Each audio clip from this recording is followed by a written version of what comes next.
잘 만났어요. 참 잘 만났어요.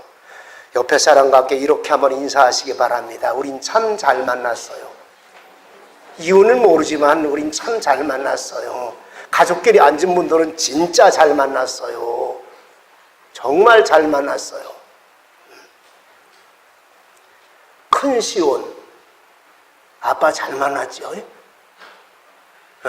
아멘. 엄마는 더 잘 만났고, 아멘. 사람은 만남 속에 삶이 연결되어져 갑니다. 사람과 사람의 만남을 통해서 영향력을 받아요. 영향력을 받습니다. 신앙의 모습도 마찬가지입니다. 우리가 누구를 만나느냐에 따라서 신앙이 어떻게 형성되어지는 관계가 이루어지고 있다는 사실입니다.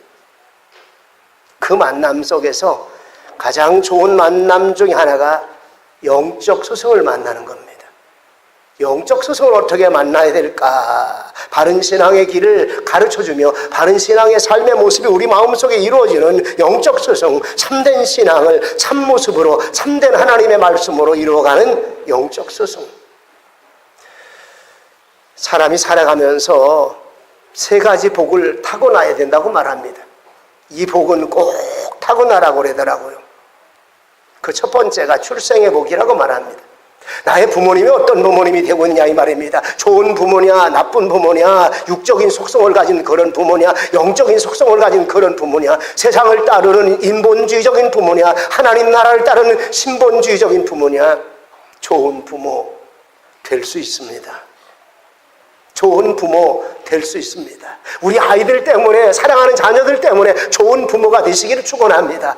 가난 이것이 문제가 아닙니다. 좀 못 산다는 거 이거 문제가 아닙니다. 좋은 부모, 영적인 길로 잘 인도할 수 있는, 영적 그 삶을 인도할 수 있는 좋은 부모, 만남에 좋은 영향력이 있는 줄 믿습니다. 두 번째는 선생님 잘 만나라 이렇게 말합니다. 스승 잘 만나라. 부모 다음으로 가장 큰 모습이 선생님이라고 말합니다. 탈무드에서도 이와 비슷한 얘기들이 많이 나와요. 부모 다음에 선생님을 잘 만나야 그의 삶이 바뀌어지고 그의 삶의 가치관이 바르게 심어진다. 좋은 스승을 만나면 큰 복이다. 세 번째는 결혼 잘하는 복이 있다. 부부끼리 앉은 사람은 이렇게 한번 고백하세요. 우린 결혼 참 잘했습니다. 멀리 떨어진 사람들은 안 해도 괜찮아요. 그냥 그래도 한번 해봐요. 우린 참 잘 만났습니다. 서로 잘 만났습니다. 할렐루야. 남자는 여자 잘 만나고 또 여자는 남자 잘 만나는 복이 있다 이 말입니다. 왜냐하면 인생의 삶 속에서 가장 긴 인생을 함께 살고 있기 때문에. 이 말도 요즘에 문제가 있다고 그러더라고요. 왜? 이혼을 하도 빨리 하니까. 우리 교회는 이런 문제가 없다고 생각하면서 여러분들하고 말씀 나눕니다. 좋은 배우자 만나는 거, 좋은 남편 만난다고 하는 사실이 얼마나 소중한 것인가. 서로 배려할 줄 알고, 서로 사랑할 줄 알고, 서로 좋은 길로 인도할 줄 알고, 더 나아가서 신앙의 바른 길을 함께 가고 있고 영적인 바른 길을 함께 가고 있는 그런 부부가 만났다고 한다면 이는 이 땅의 가장 큰 복이라고 말할 수가 있습니다. 오늘 여러분들과 함께 핵심적으로 말씀드리고 싶은 것, 좋은 스승, 좋은 선생, 이 말씀을 준비하면서 하나님, 목사는 예배를 집리하고 설교하는 것보다 더 귀한 것이 말씀의 스승. 하나님, 저들에게 어떻게 말씀을 선포해야만이 좋은 말씀이 이루어질 수 있을까 하는 생각을 많이 가져봅니다. 잘못 가르치는 선생, 잘못 가르치는 스승, 이런 스승, 이런 사람 따르지 마라.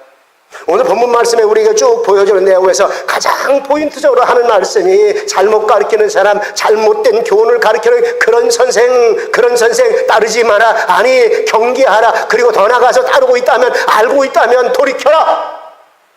이런 말씀 해주고 있는 겁니다.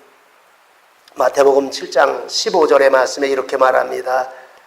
거짓 선지자들을 삼가라. 양의 옷을 입고 너희에게 나아오나 속에는 노략질하느니라. 거짓 선지자, 다른 성경에는 거짓 교사를 삼가라.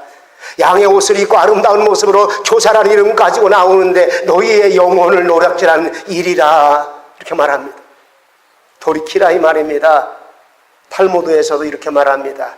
잘못된 선생이거든 어느 때라도 돌아서라. 좋은 선생을 만났다고 생각하던 운명을 걸고 생명을 걸고 마지막까지 따르라. 좋은 선생을 만났다고 생각하던 그 삶을 걸고 마지막까지 따르라. 이렇게 말합니다. 바꿀 수 없는 거 부모 못 바꿉니다. 못 바꿉니다.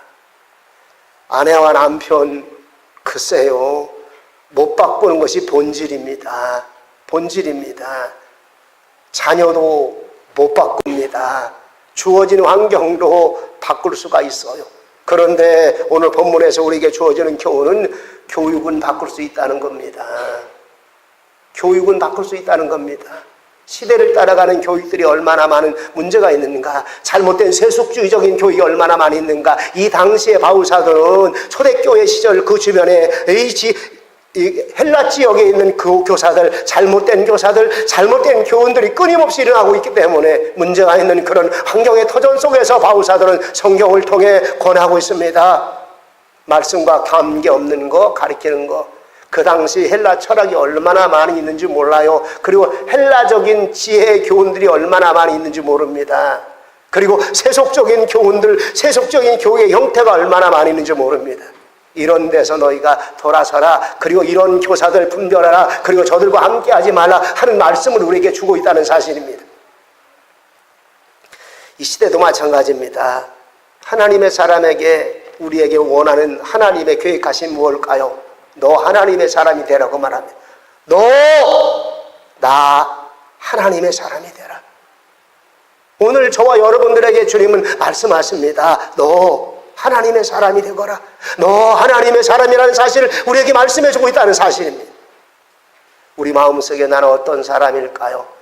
세상에 살고 있으니까 그냥 예배당 갈 때는 예수 잘 믿는 것처럼 하고, 밖에서는 이런대로 또 하고 저런대로 또 해. 만수상처럼 즐기 얽혀져서 그냥 한 500년 살자고 하는 것처럼 살아가는 우리의 모습 참 많아요. 바꾸라 이 말입니다. 잘못된 교육 바꾸라 이 말입니다. 잘못된 선생이 있다면 잘못된 선생도 바꾸라 이 말입니다. 매우 소중한 얘기를 해주고 있어요. 헬라 철학에서 나타나는 수도 없는 많은 그들의 교훈과 그들의 지혜와 그들의 세속주의 교육에서 하나님의 교회가 흔들리고 있었습니다. 수많은 성도들이 흔들리고 있었습니다. 주님 따라 가야 되는, 말씀 따라 가야 되는 저들의 모습이 흔들리고 있었습니다. 어쩌면 우리의 모습이 아니겠는가 생각해 봅니다. 오늘 함께 은혜를 나누려고 합니다. 그 첫 번째로 기독교 말씀 교육하는 부모와 교사가 가져야 되는 본질적인 자세가 있습니다. 기독교 교사가 가져야 되는, 기독교인 말씀을 교육하는 부모가 가져야 되는 본질적 자세라 이 말입니다. 일반 교육하고는 많이 달라요. 휴머니즘적인 교육하고는 정말 많이 달라요. 바른 신앙교육 어떻게 이루어질까요? 바른 영적 교육 어떻게 이루어질까요? 이렇게 바라보라고 말합니다. 첫 번째로 교육하는 대상에 대해 영적 존재로 바라보라 이렇게 말합니다. 귀한 얘기합니다. 우리 아이들이 어떻게 바라보입니까? 말을 안 들으면 이것이 더럽게도 말 안 듣는 귀찮은 존재가 되지 않을까 싶어요. 요즘 스마트폰 때문에 국가적인 위기가 왔다고 말합니다. 초등학교 이하는 스마트폰 금지령을 법으로 만들자고 하는 제안이 나왔습니다. 무서운 얘기하는 겁니다. 이제서야 깨닫고 있는 무서운 얘기하는 겁니다. 우리 아이들이 영적 존재로 바라보입니까? 예수님은 우리에게 영적 존재의 말씀을 잘하고 있어요. 마태복음 18장에 예수님께 제자들이 나와 물어요. 하나님 나라 천국에서 누가 크니까? 누가 큰가? 예수님은 어린아이 하나를 불러 그들 가운데 세우십니다. 그리고 이렇게 말씀하십니다. 너희가 돌이켜 어린아이들과 같이 되지 아니하면 천국에도 결단코 들어가지 못하리라. 그러므로 누구든지 이 어린아이와 같이 자기를 낮추는 그이가 천국에서 큰 자니라 하시면서 마태복음 18장 5절에 귀중한 얘기합니다. 봉독합니다. 또 누구든지 내 이름으로 이런 어린아이 하나를 영접하면 곧 나를 영접하느니라. 아멘. 귀한 말씀의 의미가 있습니다. 어린아이를 영접함이 나를 영접하는 것이라고 말합니다. 그럼 어린아이 안 영접하는 사람은 구원 못 받아요? 영접하는 자 곧 그 이름을 믿는 자들에게는 하나님의 자녀가 되는 권세를 주었는데 오늘 예수님께서 어린아이를 너희 마음속에 너희 삶 속에 영접하라 그 말이 아닙니다. 하나는 주의 몸된 교회 어린아이를 영접해서 주의 말씀으로 양육하라는 겁니다. 주의 말씀으로 양육하라는 겁니다. 또 하나는 어린아이 속에 예수 그리스도를 영접시켜 예수님의 어린이로 양육하라는 겁니다. 다시 말합니다. 저들의 삶의 모습 그냥 모습으로 보는 것이 아니라 예수님의 어린이 영적 존재로 보라 이 말입니다. 땅의 사람의 아이들이 아니고 하나님의 사람의 존재로 보라 이 말입니다. 시은아 알았어요? 여기 쳐다봐요. 예쁜 시은이가. 영적 존재로 바라보라 이 말입니다. 사랑하는 내 자녀가 육적인 존재가 아니라 이 말입니다. 육적으로 얼마나 예쁘고 아름답게 멋지게 성공하는 사람으로 키울까? 그것보다 더 먼저 하나님 영적 자녀가 되기 원합니다. 영적인 하나님의 삶을 살아가는 하나님의 자녀가 되기 원합니다. 우리 은우가 영적 자녀가 되기 원합니다. 반석이가 영적 삶을 살아가는 하나님의 아름다운 자녀가 되기 원합니다. 영적인 개념으로 바라보라 이 말입니다. 우리 자녀가 그저 그렇게 보이니까 육신의 소욕을 따라 그냥 쉽게 키우고 마는 사람 너무 많아요. 우리 교회만 빼놓고. 말이 좀 그런가요? 안 되는 사람 회개하고 하나님 영적 자녀로 바라보게 하시옵소서. 영적 자녀로 바라보게 하시옵소서. 두 번째는 이렇게 말하더라고요. 목적에 빨리 도달하는 것보다는 그 교육하는 과정을 중시 여겨라.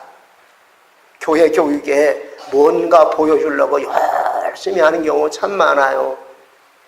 보여주고 싶어요. 우리 교회 어린아이들이 이렇게 모여서 하나님의 말씀을 잘 공부하고 암송도 잘하고 성경 이야기도 잘하는 거 빨리 보여주고 싶어요. 그래서 몰입하기 시작합니다. 목적에 도달하기 위해서 열심히 빨리 속성과를 만들었어요. 교육은 분명한 과정이 있다는 사실입니다. 커리큘럼, 코스가 있다는 말입니다. 코스가 있다. 1년의 코스가 있고 2년의 코스가 있고 3년, 5년의 코스가 있습니다.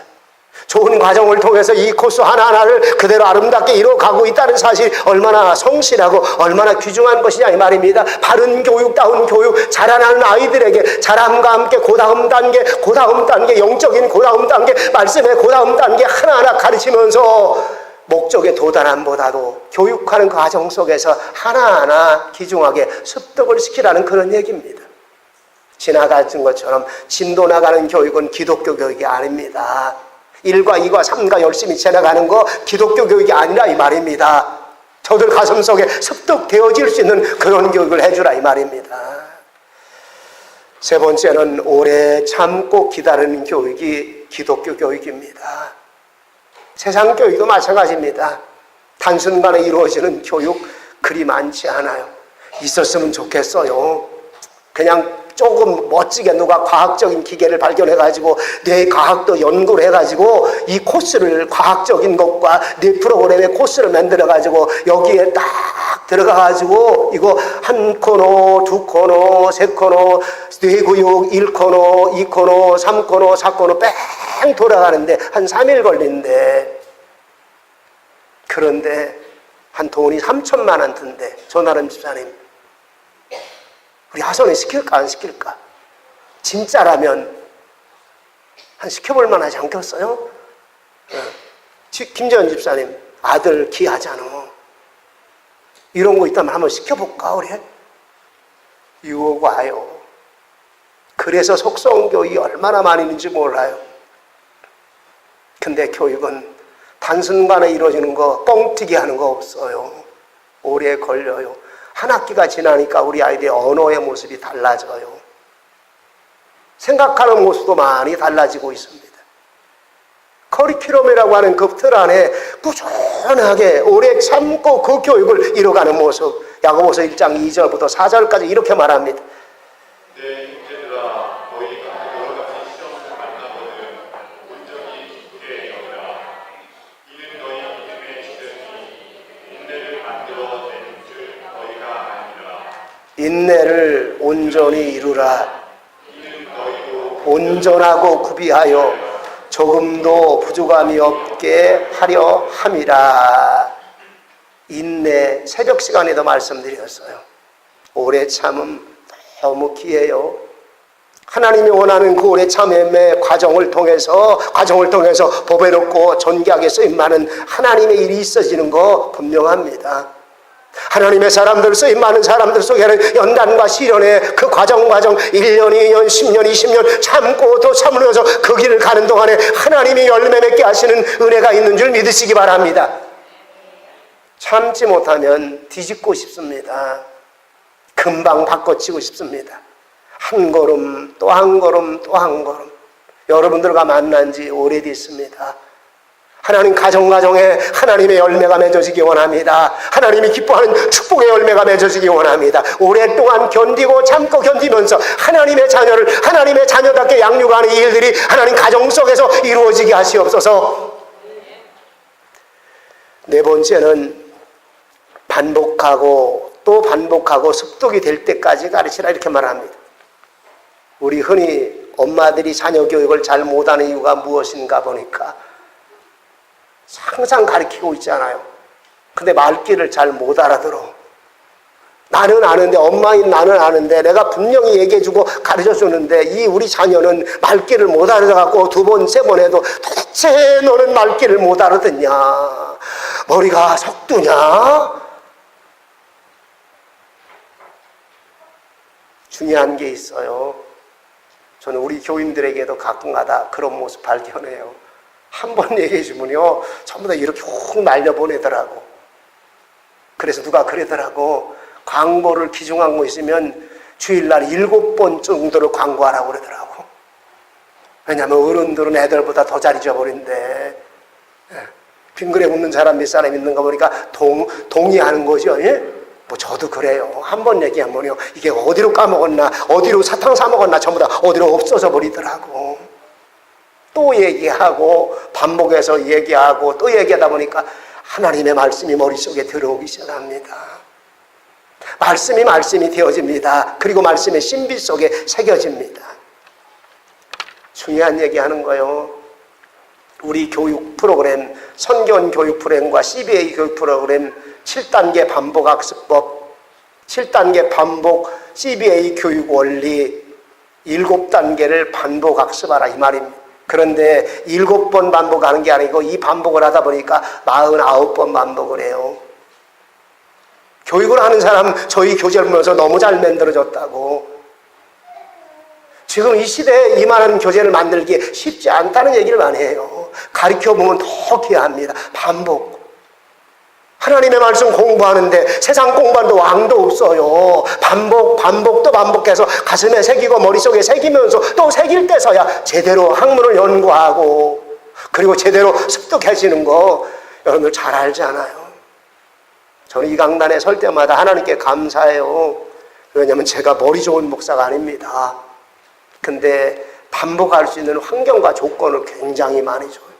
이 강단에 설교할 수 있는 기회, 세미나 가면 그거 가지고 또 하지. 그리고 이 어린이 선교 훈련원 팀들이 오면 그거 가지고 또 하지. 내일도 또 반복해서 하는 거 또 여러 가지가 있지. 7번, 8번, 9번, 어떤 거는요 20번씩 반복해서 제가 강의를 하더라고. 근데 이렇게 20번 하다 보니까 머릿속에 그냥 안 보고도 하겠더라고. 하나님의 은혜였습니다. 왜 하나님의 은혜인지 압니까? 하나님이 이런 환경과 조건 만들어줬으니까 하나님 요만큼이라도 설교하고 요만큼이라도 말씀 가르치고 어린이 선교 가르칠 수 있지 않겠느냐, 이 말입니다. 우리 자녀 양육하는 거 단순간에 되는 거 없어요. 하나님의 사람 양육되어지는 거 단순간에 되어지는 거 없습니다. 좋은 교육일수록 반드시 습득해야 되는 그런 모습이 일어나려고 하면 반복하라, 이 말입니다. 또 반복하라, 이 말입니다. 왜? 소중하기 때문에, 내 것으로 습득해야 되기 때문에. 그러면서 이런 것들을 우리에게 가르칩니다. 너희는 두 번째로 말씀과 경건의 교훈에 창념치 아니하면 다른 교훈을 말한다고 합니다. 이렇게 반복해서 하나님의 말씀으로 내 마음속의 말씀을 창념시키라, 이 말입니다. 오늘 이 말씀이 여러분들 마음속에 쫙 붙었으면 좋겠어요. 하나님의 말씀의 메시지가 증거될 때 머리를 통해서 귀를 통해서 가슴으로 딱 하고 난 다음에 가슴에서 이 하나님의 말씀이 딱 붙게 하시옵소서. 얼마나 좋을까. 가끔가다 성경 읽다가 하나님 머리가 너무 아둔합니다. 2번 읽었는데도 3번 읽었는데도 하나님 한 7번만 읽으면 이 성경 마태복음 1장부터 28장까지가 가슴에 딱 붙고 머리에 딱 붙어지길 원합니다. 아멘 하지 마세요. 안 됩니다. 7번 읽어가지고 굉장히 머리 좋은 사람은 한 5번만 읽기만 하면 전부 다 외워지는 사람도 있긴 있다고 그러더라고. 혹시 우리 교회에 있어요? 누구네 집 자녀가 그럴까? 문정 집사네 2 자녀가, 박음주 목사네 2 딸들이 그럴까? 그럴 수도 있을지도 모르겠어요. 여튼간에. 근데 별로 없어요. 교육은 반복입니다. 하나님의 말씀을 가슴에 창념할 때서야 그 말씀이 나의 삶의 길을 인도합니다. 그 말씀이 말씀의 바른 삶의 길을 가게 만들어줍니다. 오늘 말씀 경건 교훈에 창념치 아니하는 다른 교훈들, 우리의 모습입니다. 초대교회 안에 그리스도 안에 있으면서도 거짓 교사들이 나타납니다.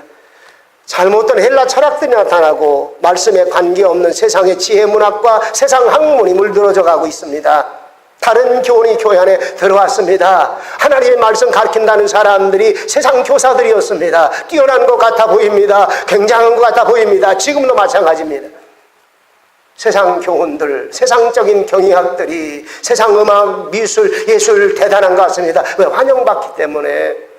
누구든지 환영받습니다. 지금 현실적으로 바라본다면 이 세상 속에서 그대로 쓰여지는 자체가 다른 교훈들입니다. 그런데 중요한 게 하나 있어요. 하나님의 말씀에 창념할 때 그 모든 교육들이 하나님의 삶의 교육으로 바뀌어진다는 거. 하나님의 말씀으로 하나하나 바뀌어지고 세상의 모든 교육들이 하나님의 말씀의 뿌리가 이루어질 때 하나님의 자녀를 양육하고 하나님의 사람, 영적인 사람을 양육하는 교육이 이루어진다는 사실입니다. 현대교육에 얼마나 별스러운 교육이 많아요. 유치원에 영어 유치원, 놀이로 배우는 독일에서 들어온 놀이학교, 기구를 사용하는 기구 인지발달 교육, 뇌작용을 이용하는 뇌교육, 천재교육 이렇게 나오고 있더라고요. 별스러운 거 많아요. 근데 여러분들이요, 별스럽지 않아요. 안 하면 아무 소용없어요. 그거 괜찮게 하려면 하고 난 다음에 몇 달 동안 숙달해지고 석 달 되었을 때 하면 효과 있어요. 수십만 원씩 주고 백수십만 원씩 주고 몇 달을 등록하고 난 다음에 한 번 딱 배웠습니다. 배울 때는 별스러운 것 같아요. 지나고 나서 한 주간만 나누면 싹 잊어버려. 백수십만 원 그냥 한꺼번에 날려버린다니까. 요즘엔 백수십만 원이 몇백만 원짜리도 있더라고. 그냥 순식간에 날려버려요. 여러분들이요, 하나님의 말씀은 정말 이 땅에 소중합니다. 그 어느 무엇과도 바꿀 수 없는 아름다운 하나님의 말씀입니다. 신앙의 모습입니다. 이런 모습을 한번 얘기하고 싶어요. 현대교회가 하나님의 말씀 교육에 더욱더 힘써야 하고 더욱더 애써야 하는데 교회 안에 다른 교육이 들어와 판을 치기 시작합니다.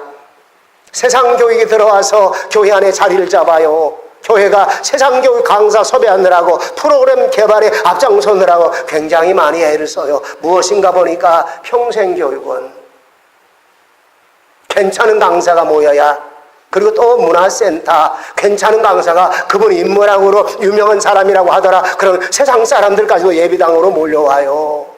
그분 건강 강의 굉장한 사람이 온다고 하더라. 그러면 그 문화센터에 세상 사람이 몰려와요.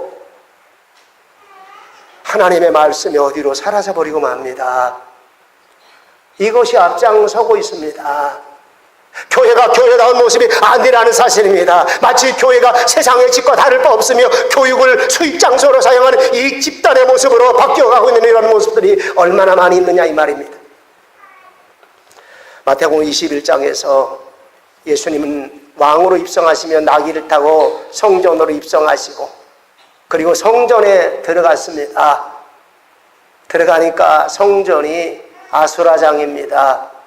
돈 바꾸는 자들, 소 파는 자들, 양과 염소와 비둘기 파는 자들, 매매하는 자들, 상행하며 이익과 수익을 추구하는 사람들의 모습입니다.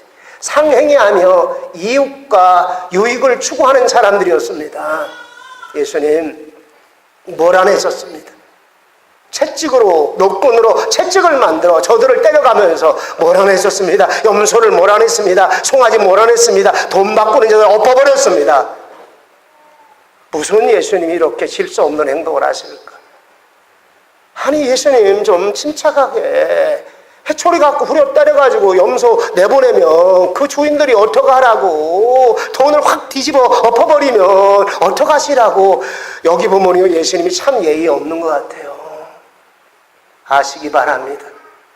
얼마나 가슴에 큰 분노를 나타내고 있는가를 아시기 바랍니다. 하나님의 교회가 마땅히 해야 될 본질은 사라져버리고, 내 집은 만민이 기도하는 집이라고는 말씀의 터전과 양육의 터전이 되진 내 집, 하나님의 집을 장사꾼의 소굴로 만들었다 이 말입니다. 장사꾼의 소굴. 우리는 깊이 있게 생각해야 됩니다. 세 번째로 말씀의 교훈에 창념하라 명하고 있습니다. 우리 주 예수 그리스도의 말씀과 경건에 관한 교훈에 창념치 아니하면 이렇게 말합니다. 쉽게 말합니다. 하나님의 말씀 오늘 듣고 마음에다 딱 붙여버리십시다. 하나님의 성령님이 이런 역사를 우리에게 이루어 주시옵소서. 우리가 하지 못해요. 하나님 끊임없이 하나님의 성령님의 은혜가 우리는 말씀을 열심히 읽어야 합니다. 해야 됩니다. 말씀 열심히 공부해야 됩니다. 이거 마음판에 새겨지고 마음판에 그려지는 가장 소중한 거, 그리고 생명력 있는 하나님의 말씀으로 마음판에 탁 붙어버리는 거, 하나님의 성령님이 역사하십니다. 역사하십니다. 많이 읽어야 됩니다. 암송해야 됩니다. 기중합니다. 그런데 마음판에 생명력 있는 말씀은 창념되어지는 그런 모습으로 우리 마음판에 새겨지는 그 말씀, 오늘 주님이 우리에게 원하시는 말씀입니다. 예수님의 말씀을 마음에 새기도록, 마음의 신비에 새겨지도록, 그리고 바른 말과 바른 행실이 이루어지도록 우리 삶을 살아라 명하고 있습니다. 우리 교회가 문제가 뭘까요? 너무 교회 안에 흥미와 재미 중심의 교육이었습니다. 저도 그 사역의 주역이었습니다.